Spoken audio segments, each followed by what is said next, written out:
Hey guys, welcome back to another innovation video. If you have been subscribed to the channel long, you'll know we've done a lot of reviews on the ELUX bikes, which you can see behind me here.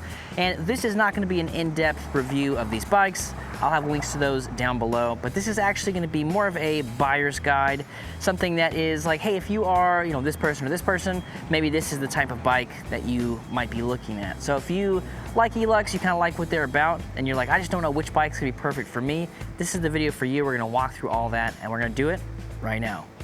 Kicking us off, we're going to talk about the Tahoe line, which is their fat tire cruiser e-bike. Now, these bikes are a little bit longer. There's a pretty long wheelbase. They're also pretty tall. And the main reason that is because even though we have, say, the step-through GT right here, we do have that seat post suspension at the bottom, which adds about 4 inches to the minimal seat height. So you definitely want to double check your height compared to, how you fit on these bikes.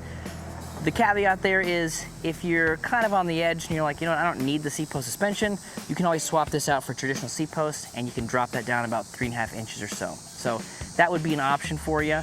But if you're somebody that's looking at the GT model specifically, you're probably looking at some of the comfort upgrades that they have. They've got the better brakes, they got the Tektro Dorados on there as opposed to the Tektro Arigas, which are on the non-GT version, which is over here on the right. Now this one also comes in step through and step over, so that would be your next decision. Do I want step over, or do I need to be able to swing my leg through and I need the step through? So those would be a couple of the questions you have to ask, but if you do like this vibe, then it comes down to price. So the larger GT versions are $26.95 for both the step over and the step through, and the non-GT version is $16.95. So quite a jump as far as the price goes. And if you've watched any of the in-depth reviews, we did do a comparison between these two lines specifically, the GT and non-GT. There's a couple things. Better brakes on these guys right here. We've got the better seat post suspension on the GT versions. GTs come stock with a 20 amp hour battery. Now, if you are leaning more towards the non-GT version, but you do want that larger capacity battery, you can get that as well. That's an easy upgrade for the non-GT versions as well. So really comes down to your use case. You're like, hey, am I going far and I don't need to spend the extra $1,000 to get the other upgrades? Well, you could go with the non-GT version, and then you could add a seat post suspension aftermarket. The Suntour NCX suspension seat posts are about $120, $150. Pay a little bit more to get the upgraded battery there, and then you're pretty much on par. A couple of other small details, and again, we did in-depth reviews on those, so you can check those out as well. Build quality is pretty much the same across the whole lineup. Really the same across the whole brand as a whole. Very consistent from what I found in doing my research. Now, if you have seen the in-depth reviews, you'll know that all of the ELUX bikes have 3 different power modes that you can put the bikes into. So there's 5 levels of pedal assist, right? So levels of pedal assist is how much power you get from the motor as you go up. So fastest is pedal assist level 5, slowest pedal assist level 1. That is what we're measuring there. Now when I'm talking about power modes, there is basically 3 different tunings to the bike. So there is eco, normal, and power. So in power mode, you get all the torque, all the top speed. It feels a little bit sportier off the line. In normal, it feels pretty much on par with a lot of other e-bikes out there. And then in eco, it actually tunes it down quite a bit. So if you're somebody who, you like this, but then you watch the review and you see like, I'm, going fast, I'm using the throttle, that's not really your riding style, you can go in there, you can down tune the bike, and that changes the pedal assist and how the controller responds. It also changes the throttle. So really, there's 3 different bikes inside one of these bikes. It's kind of how I describe it. So that is pretty much some of the big stuff that you need to ask. Price point, 2 different price points here. Do you need the step through? Do you need the step over? Do you need the seat post suspension if you're a little bit on the shorter side? That would be another question. And then where you're gonna be riding it might be the last question I would ask. And the main reason is because these bikes are built for the road. They're built for the street, they're built for bike paths, things like that. They've got these V tires on here, and these are very good on the road. Lots of grip, excellent tire, and so it's a nice fat tire, so that kind of makes the whole lineup pretty comfortable. but it's not something you're gonna wanna take off-road because it doesn't have knobs to grab into some of that loose dirt and things like that. So that would be another question to ask yourself. Now they do handle themselves off-road. If you guys are familiar with the Ride Review channel by Micromobility Industries, we recently did a competition with the Tahoes, and we took them on this off-road agility test. And even though, you know, that's not what they were designed to do, they handle themselves really well. So if you have to go on a dirt path every now and again, not the end of the world, especially if it's hard packed. I think it'll handle really well. It's kind of the nature of fat tires. But if you're somebody that's like, hey, I'm really gonna go the boardwalk, the sidewalk, the bike paths, bike lanes, things like that, it's a really solid street-centric tire that are on these bikes. So those would be some of the big main questions, and that pretty much covers it for the Tahoe. So next we'll move on to the Malibus. These are the Malibus. Now we've got 3 of the SKUs represented here. We've got the GT step through, the GT step over, the non-GT step through. There's also a non-GT step over, and also a Malibu Mini, which is a lot of the stuff that comes on the GT, but instead of having these 26-inch tires, they come on 24-inch tires. So if you're somebody that wants the comfort, but again, you're a little bit on the smaller side, they do have that platform, which brings the bike down a couple of inches and makes it easier for people, you know, to get on and off, especially if they're, you know, coming close to, like, I don't know if it's gonna fit me or not. If you like the ride feel on the Malibu GT, the Malibu GT Mini is definitely a good bet for you if you are kind of on that cutoff for height-wise. Now with these bikes, similar to the Tahoes, the first question is going to be about price. So the GT versions are $26.95, and then the non-GT versions right now are $19.95. So a couple of things that you get when you go up to the GT version, similar to the Tahoes. There's a couple of themes throughout the ELUX lineup. So on this one, we've got a 20 amp hour battery that comes standard, and then we've got a smaller 14 amp hour battery that comes on the non-GT version. They are a very similar frame, if not the exact same frame. So I do believe you can upgrade this to a 20 amp hour battery as well. If you're like, hey, I kind of like everything about this, just want more range, that should be an option for you.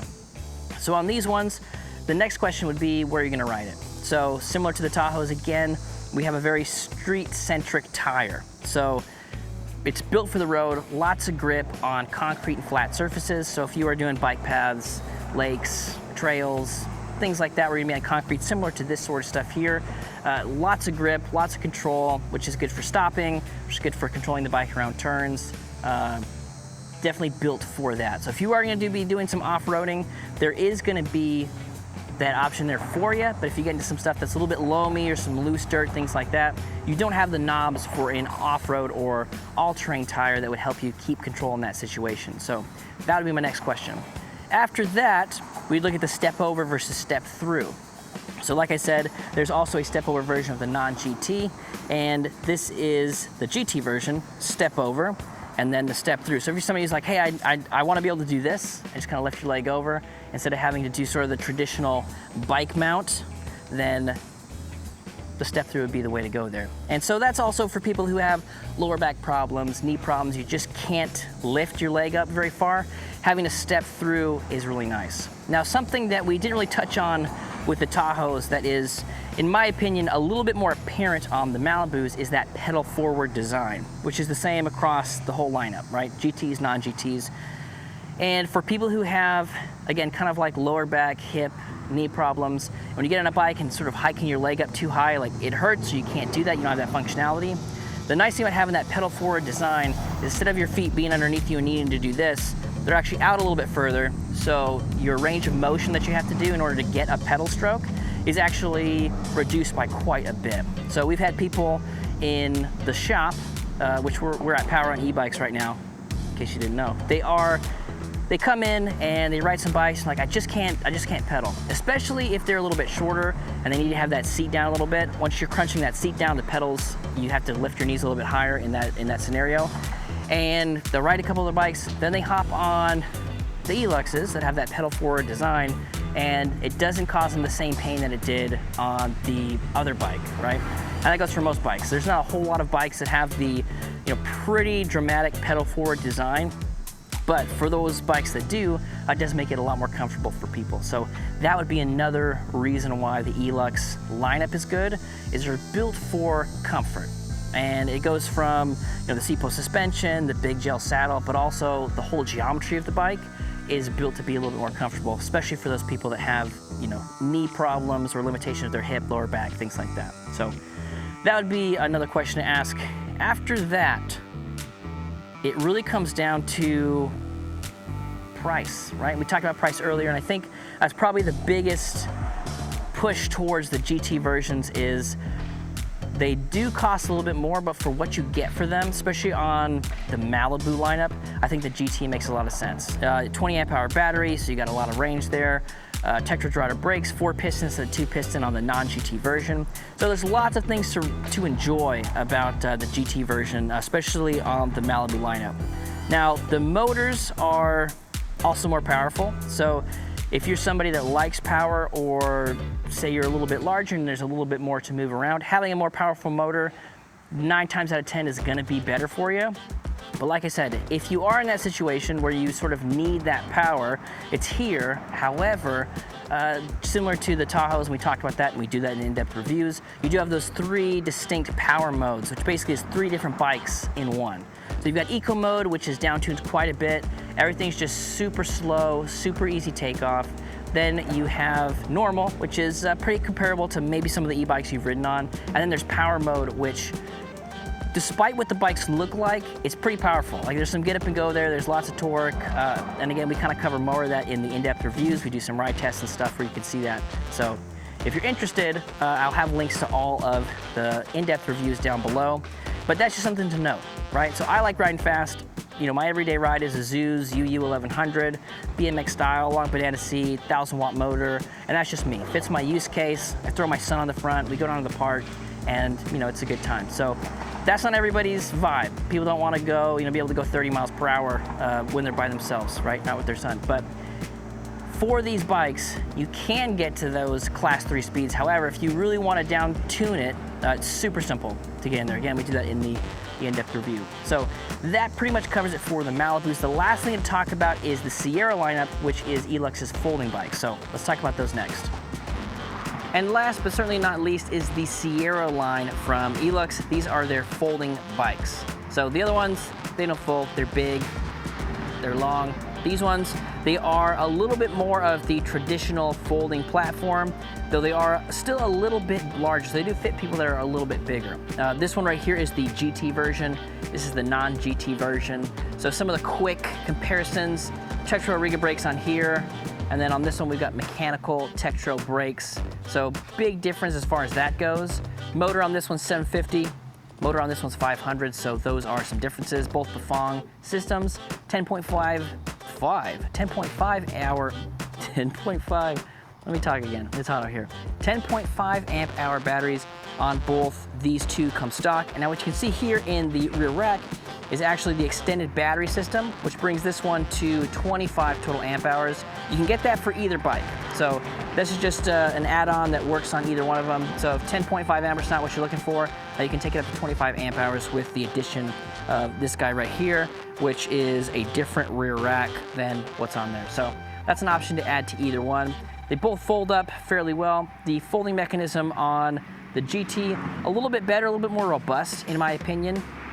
Price-wise, $16.95 on this one, and then this one is $11.95. Just need to check that one. So for what you get, the GT version of the Sierra line is definitely my pick for, just comparing this to the industry, $16.95. Comes with that Suntour suspension, 750-watt motor. If you want the range, you can put that extra battery extender on the back. Tektro Riga brakes, which are pretty much better than any of the folding bike brakes out there. And this one also has the same display, which gives us our power modes. And the folding mechanism is good here. Front suspension, no suspension, no suspension. So some of the differences there. Now, some of the other bikes, I could see for certain people, like, hey, just get a seat post suspension, you're good to go. These feel like two different bikes. So if it were me, I'd go the GT version, but that's just me. The kind of questions you need to ask yourself are, A, budget. Is $16.95 in your budget? If not, and you still want to stick with the ELUX company, then you got this one for about $400 cheaper, $500 cheaper. And where you're gonna be riding them. They both have very similar tires. They both got the V tires here, which are, again, built for the street, on-road, bike paths, things like that. Not gonna be great for going off-road. However, because we got these 4-inch tires on here, we do have this, full suspension-ish setup, counting our C-pole suspension there. This is something that is gonna perform pretty well off-road, and I know that because we just tested them in the folding competition again over at Ride Review and placed pretty well. I don't think that video's out yet, so I can't tell you how it did, but placed pretty well. I rode it off-road, and it was pretty darn comfortable. So definitely something that can handle off-road, but it is built more for the streets and things like that. And that kind of goes for the ELUX bikes as a whole. Everything's kind of designed for that California coastline vibe of we're on the street, we're on the boardwalk, we're on the bike paths, we're cruising around a lake, things like that.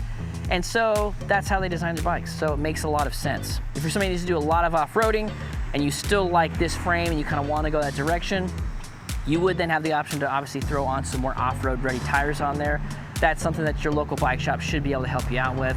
And if you're in the Houston area, you can come to Power On E-Bikes and we can do that for you. So that is pretty much it for the lineup. As I mentioned, this is not an in-depth review. We touched on just barely any of the specs. So if you want the in-depth reviews of all these bikes, I'll have a link to those down below. And if you guys have any questions for me, let me know down in the comments. I love talking to you guys, and we'll catch you on the next one.